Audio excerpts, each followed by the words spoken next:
আর এবার যে খবরের দিকে নজর রাখবো, শ্রীরামপুর থানায় অপরূপা পোদ্দারের হাজিরার পর থানা থেকে বেরিয়ে অসুস্থ হয়ে পড়ে গেলেন প্রাক্তন তৃণমূল সাংসদ। ছবি দেখুন আপনারা, যেখানে অপরূপা পোদ্দার থানায় গেলেন, হাজিরা দিলেন, থানা থেকে বেরিয়েই অসুস্থ পড়ে গেলেন প্রাক্তন তৃণমূল সাংসদ।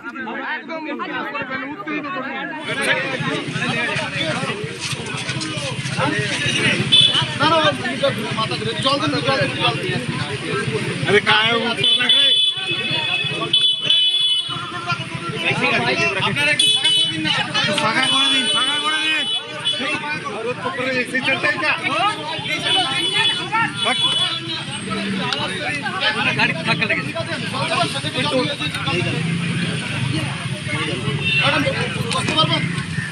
মঙ্গলবার পুলিশের গায়ে হাত দেন অপরূপা পোদ্দার, জামিন অযোগ্য ধারায় অভিযোগ দায়ের হয়। আর বুধবার পুলিশে হাজিরা এড়ান তিনি। দ্বিতীয় তলবে আজ হাজিরা দেন, কিন্তু তারপরে বেরিয়ে তিনি অসুস্থ হয়ে পড়ে যান।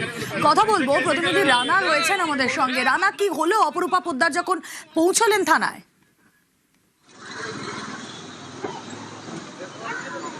হ্যাঁ দেখো, ঠিক বেলা 12:05 যখন অপরূপা পোদ্দার যখন এলো আজকে, তখন থানাতে সে যখন হাজিরা দেওয়ার জন্য এলো, তাকে দীর্ঘ 4 ঘন্টা ধরে ম্যারাথন জিজ্ঞাসাবাদ করেছে পুলিশ। কিন্তু তার থেকে যে সমস্ত প্রশ্নের উত্তরগুলো যেটা পুলিশের পাওয়ার ছিল, সেটা কিন্তু উনি সহযোগিতা করেননি বলে যেটা সূত্র হচ্ছে জানা যাচ্ছে। কারণ ওই দিন ঘটনার সময় যে অপরূপা পোদ্দার যেভাবে পুলিশের সঙ্গে দুর্ব্যবহার করেছেন, মহিলা পুলিশ কর্মীকে হাত দিয়ে ঠেলে সরিয়ে দিয়েছেন, সেই সমস্ত প্রশ্নের যে সদুত্তরটা কিন্তু কেন করেছেন, কি বিষয়টা পুলিশের কাছে কিন্তু সেভাবে তিনি উত্তর দিতে পারেননি। ফলে প্রায় 4 ঘন্টা ধরে তাকে জিজ্ঞাসাবাদ করার পর যখন ওই শ্রীরামপুর থানা থেকে যখন উনি বেরিয়ে যাচ্ছেন, পুলিশ কর্ডন রয়েছে, সেন্ট্রাল ফোর্স কর্ডন দিয়ে যখন মেন গেট দিয়ে বার করছেন, ঠিক গেটের সামনেই উনি মাথা ঘুরে পড়ে যান।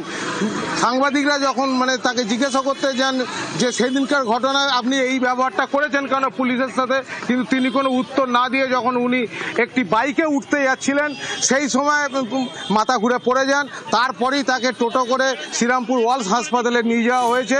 তবে পুলিশ সূত্র কিন্তু জানা যাচ্ছে যে পরবর্তীকালেও আবার তাকে কিন্তু প্রশ্নের জন্য তাকে আবার হাজিরা দিতে আসতে হতে পারে শ্রীরামপুর থানায়। অপরূপা পোদ্দার শ্রীরামপুর থানায় তিনি হাজিরা দিলেন। প্রথমবার তিনি হাজিরা এড়িয়েছেন, তারপর দ্বিতীয় হাজিরায় তিনি উপস্থিত থাকলেও থানা থেকে বেরিয়েই তিনি অসুস্থ হয়ে পড়েন।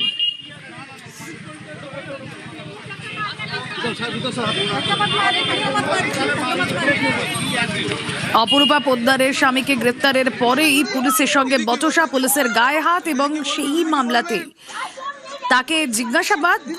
তিনি থানায় আসে না, যা থানা থেকে বেরিয়ে অসুস্থ হয়ে পড়লেন।